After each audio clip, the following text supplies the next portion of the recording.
So here are 5 things for you to take note before buying a used vehicle. Number 1 thing for you to check is the PPSR. This is the Personal Property Security Register. This shows you the brief history of the car, whether this car has been in an accident before, and on some sites you might be required to pay for it. But I found a way you could get it for free. You will go on Google and type in PPSR at Budget Direct. Then you go there, you click on it, then go and put in the vehicle inspection number or put in the plate number. Once you put it there, you put your email, then they send the report to your email. This is for free. You don't need to pay $2 to get it done. This is very useful because you're going to see if the car has been in an accident before, or whether it has been written off, or whether it has been backdated, or whether it has been in an issue, or it has been stolen before.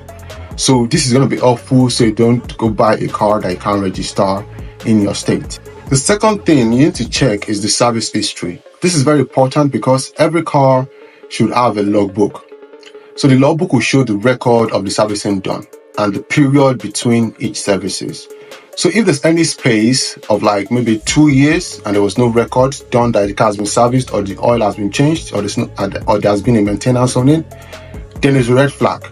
You just want to buy a car where the service history is, very correct and is back to back. This is just to give an assurance that the car has been maintained and the oil has been changed at the right time. Because you want the oil to be changed maybe 10,000 kilometers or 15,000 kilometers. You don't have to give you a car that the oil has been changed for every 30k, because it's going to give you a big issue. So the service history is the number 2 very important thing you need to check. So the number 3 thing you need to check, and you need to take along before going to check a used vehicle, is a diagnostic tool. People overlook this and be like, oh, I'm not a mechanic, I probably don't need a tool. This is a very considerably cheap tool you could get. It's an OBD scanner, an onboard diagnostic scanner. So you're going to plug this under the steering. There's a port there, you can plug it in. So you plug it in, it's going to read the engine and the transmission. So you're going to see any underlying issue, and it's very easy to operate. You can get the OBD scanner from eBay, from Amazon. You can get it online. You can just order it. It's not really that expensive to get. So once you get it, you plug it under the port, under the steering, at the driver's side. You plug it in, you run a scan, and if there's any issue, it's going to pop up. There's been cases where people just go in there, clear the code, clear the engine light, then they sell the car to you, then you drive back home, then the engine light is back on. And you're like, oh, I didn't know there was issue with the car. There was always issue with the car. And this can be prevented by getting your own OBD scanner. You get this OBD scanner for like $40. Sometimes if you want to get a sophisticated one, it could be up to $300. But you get the minimum, simple to use one around $50 from Amazon or eBay. You can even get some very cheaper. This is going to be very helpful so you don't buy a problematic vehicle. So the 4th thing you need to check is the engine. So you get there, you open the hood, then you check the engine. You check, in between the engine, check the guiding of the engine, you check everything. You check if there's any oil leak, if there's any grease, and if it's, very dusty, because dust can cover the issue. You might not see that, there's a leak there. The dust might cover everything. Just check, make sure the engine bay is clean. You just check if there's any leak, check the rubbers and everything.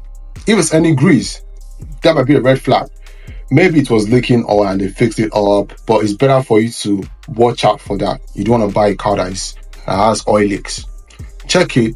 Check under the car too if there's any oil drops. Check it very well. Then after you check it, go in there, start the car. Then when you start the car, come back to the hood or the engine bay. Check it if there's any ticket sound, if there's anything that doesn't sound normal in the engine, or if the engine is just vibrating and shaking.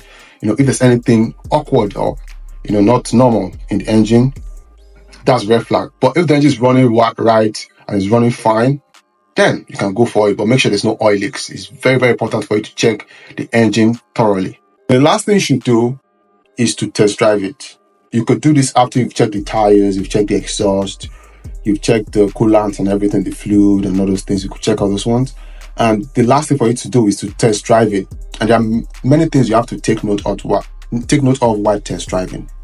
It's not just about the car just moving. It's about taking note of every sound.